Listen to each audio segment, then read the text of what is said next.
మీ మోకాళ్ళ నొప్పులకు ఎటువంటి సర్జరీ లేకుండా ఎపియాన్ పెయిన్ క్లినిక్ అందిస్తున్న అత్యాధునిక చికిత్స. సార్ ఒకసారి గట్ హెల్త్ బాగా దెబ్బతినేసింది ఫర్ వేరియస్ రీజన్స్, బయట తిని లేకపోతే స్ట్రెస్ఫుల్ హ్యాబిట్స్ వల్ల, దాన్ని కరెక్ట్ చేయాలంటే ఎక్కడి నుంచి స్టార్ట్ చేయాలి? మనం ఇప్పుడు suppose somebody even 60 years 70 years లో కూడా మనం గట్ హెల్త్ రిస్టోర్ చేసుకోవచ్చు. ఎలా రిస్టోర్ చేయాలి సార్? ఏం చేయాలి? అదే ఫస్ట్ ఏమో food, it has to be organic food correct గా. అంటే నేను ఏమంటే ఈ ఫాస్ట్ ఫుడ్స్, ప్రాసెస్ ఫుడ్స్ అన్ని ఆపే సింపుల్ ఫుడ్ మన ఇంట్లో, for example millets, fresh vegetables, దాని తర్వాత certain types of fruits. Fruits లో కూడా బెర్రీస్ అనుకోండి, 3 B's అని ఉన్నాయమ్మా. బెర్రీస్ ఒకటి, వెజిటేరియన్ లో బ్రోకలీ ఒకటి, బీట్రూట్ ఒకటి. 3 B's are very important.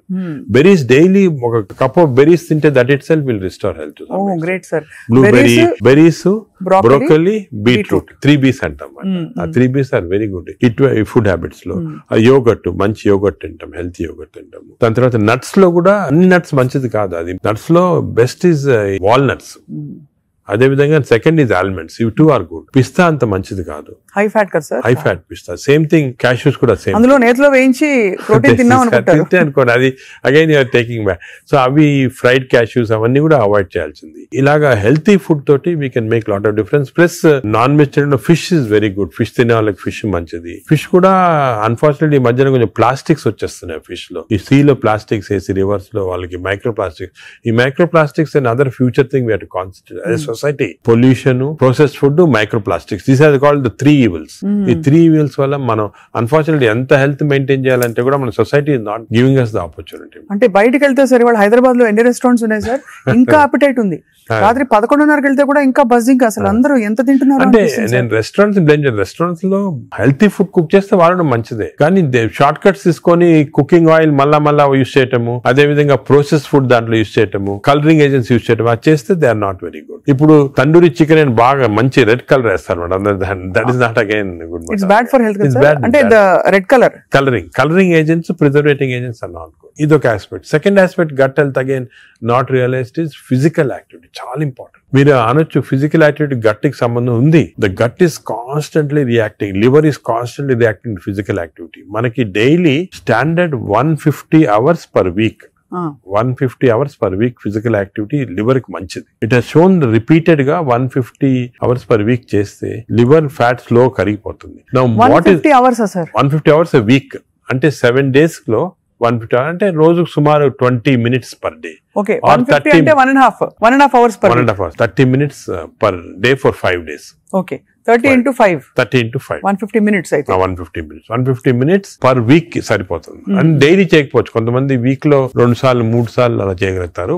Total quantity ఇంత ఉండాలి 150 hours. ఇది మోడరేట్ ఎక్సర్సైజ్. అగైన్ చాలా మంది మేము ఎక్సర్సైజ్ అంటాం, ఇంట్లో తిరుగుతుంటాం, రోజంతా ఇంట్లో తిరుగుతుంటాం, ఇక్కడక్కడ పనులు చేసుకుంటా ఉంటాం, లేకపోతే మా ఆఫీస్ లో. అది కూడా that is not correct. Exercise అంటే మనం కరెక్ట్ గా ½ an hour you have to do moderate exercise. Moderate అంటే ఏమి? వాకింగ్ కానీ రన్నింగ్, ఏదన్నా మోడరేట్ అంటే మనం ఎక్సర్సైజ్ చేసినప్పుడు మాట్లాడుతుంటే మాట్లాడగలుగుతాం, కానీ వీ కెనాట్ సింగ్. అవును, పాట పాడలేము, మాట్లాడగలుగుతాం. That is moderate exercise. అంటే we can carry on a conversation with somebody. ఆయాసపడుతూ కొంచెం క్యారీ చేయొచ్చు. మనం బాగా విగ్రెస్ అయితే మాట్లాడలేము, that is vigorous exercise. But మన if you're able to sing in doing exercise, that means it's not moderate. So మనం ఈజీగా టెస్ట్ చేసుకోవచ్చు. ఒకరొకరిలో వేరేగా ఉంటుంది. జనరల్ గా heart rate we say get to 50 to 70% అంటాం. అంటే 150 హార్ట్ బీట్ లాగా తెచ్చుకోవాలి. ఎందుకంటే మోడరేట్ ఎక్సర్సైజ్ చేసినప్పుడు మన హార్ట్ ఇంక్రీజ్ అయ్యే రేటు, సర్క్యులేషన్ ఇంక్రీజ్ అవుతుంది, లివర్ లో ఉన్న టాక్సిన్స్ అన్ని బయటకు వస్తాయి, బ్రెయిన్ సర్క్యులేషన్ ఇంప్రూవ్ అవుతుంది, హార్ట్ లో collateral. That's why we're emphasising on this moderate exercise. ఏదో క్యాజువల్ గా పొద్దున ఒక 5 మంది ఫ్రెండ్స్ ఒక గంట సేపు నడిచామని ఒక 2 kilometers నడిస్తే దట్స్ నాట్ మోడరేట్ ఎక్సర్సైజ్. అది రెగ్యులర్ గా కన్సిస్టెంట్ గా చేయాలి. బాడీ కన్సిస్టెంట్ గా moderate exercise. Clear definition moderate అనేది. Moderate exercise 150 hours a week చేస్తే డెఫినెట్ గా we prolong life by 5-6 years. In fact every 5 minutes of exercise కి you prolonging life by 7 minutes. 5 minutes చేస్తే 7 minutes prolong చేస్తాం life. Sir, ఈ context లో మీరు ఇంతమంది స్టార్స్ ని ట్రీట్ చేశారు. AIG లో చాలా మంది top most stars of the country ఇక్కడికి వచ్చారంటే మీ దగ్గరికి వస్తారు. దీనికోసం కూడా వచ్చిన వాళ్ళు ఉన్నారు.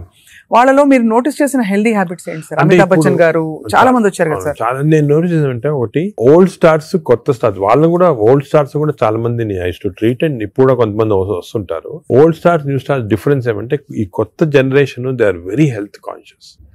కొంతవరకు ఓవర్ హెల్త్ కాన్షియస్ అనొచ్చు. చాలా మంది కొత్త జనరేషన్ అంటే మన రామ్ చరణ్ ఆ గ్రూప్ లో they are very health conscious. బాగా ఎక్సర్సైజ్ చేస్తున్నారు, డైట్ బాగా మెయింటైన్ చేస్తున్నారు, వాళ్ళకి హెల్త్ అడ్వైజర్స్ ఉన్నారు. కొన్నిసార్లు కొంతమంది ఓవర్ వెళ్ళిపోతారు, అంటే మరి టూ మచ్ ఆఫ్ ఎక్కువ ప్రోటీన్ కూడా మంచిది కాదు. నార్మల్ గా 1 gram per kg body weight అంటాము, కొంతమంది 2-3 grams. Now there is a fashion 3 grams per kg body, అది మంచిది కాదు. కిడ్నీ పైన ఎఫెక్ట్ జనరల్ గా మంచిది కాదు. కరెక్ట్ ప్రోటీన్ తీసుకోవాలా.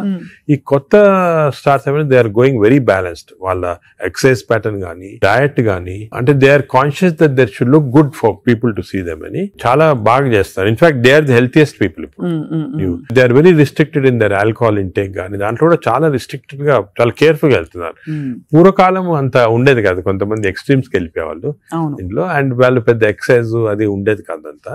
బట్ ఇప్పుడైతే డెఫినెట్ చేంజ్ ఉంది. The present generation of stars are very health conscious. They are maintaining, almost అందరూ అదే అనుకోవచ్చు, దే ఆర్ మెయింటైనింగ్. అది లేకపోతే they won't stay long in the industry. Sir, external supplements, vitamin supplements అన్ని అవి observe అవుతాయా? External supplement లో చాలా కాంట్రవర్సీస్ ఉన్నాయి. కొన్ని మంచి సప్లిమెంట్స్, కొన్ని కాంట్రవర్షియల్ సప్లిమెంట్స్, కానీ హార్మ్ఫుల్ సప్లిమెంట్స్ అనేది తీసుకోకూడదు. చాలా వరకు ఈ supplements, for example B complex అనుకోండి, vitamin D to some extent people తీసుకున్నారు, దానివల్ల హార్మ్ లేదు కానీ కొంతవరకు బెనిఫిట్ ఉండొచ్చు.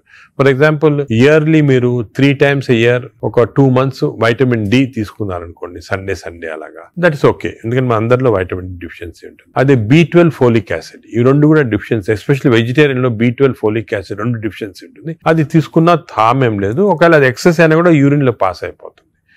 కొన్ని లిటిల్ కాంట్రవర్షియల్ అంటే NADH అని ఉంటుంది అన్నమాట. అది చాలా మంది తీసుకుంటున్నారు ఈ మధ్యన. ఏంటి సార్ అది? NADH అనే టాబ్లెట్ మజిల్ కి మంచిది, మైటోకాండ్రియాకి మంచిదని. అది రిసర్చ్ లో కాంట్రవర్షియస్ ఉన్నాయి. కొంతమంది ఏమో మంచిది మజిల్ బిల్డ్ చేయడానికి, కొన్ని ఏమో మంచిది కాదంటారు. అటువంటి వి డోంట్ రికమెండ్ డెఫినెట్లీ.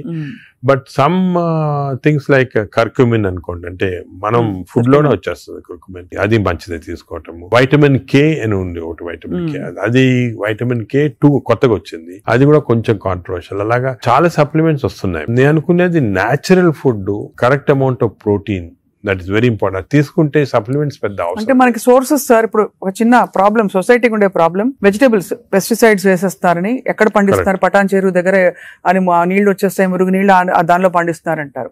పాల పదార్థాలు, ఆవులకి యాంటీబయాటిక్స్ ఇంజెక్షన్స్ ఇచ్చేస్తారు, అది మనకు వచ్చేస్తున్నాయి అంటాం. కోళ్లు, ఎగ్స్ కూడా సేమ్ థింగ్, న్యాచురల్గా కేజ్ ఫ్రీ, అదే ఫ్రీ బర్డ్స్ అని, అదొక ప్రాబ్లమ్. ఇంకా పోతే ఇంకా మిగతావన్నీ మనకు తెలిసినవే. ఫ్రూట్స్ సేమ్ థింగ్, కార్బైడ్ పెట్టి పండిస్తున్నారు. సో మనిషి వెతుక్కుంటున్నాడు సార్ ఏం తినాలి, ఎలా తింటే బెస్ట్, నేను ఇంకా కొంచెం ఆరోగ్యంగా ఎక్కువ కాలం బతకచ్చు. అంటే మీరు చెప్పింది చాలా కరెక్ట్. ఇది ఒక పెద్ద టాపిక్, సెపరేట్ టాపిక్, ఈ రోజు మనం డిస్కస్ చేస్తాం అంతా.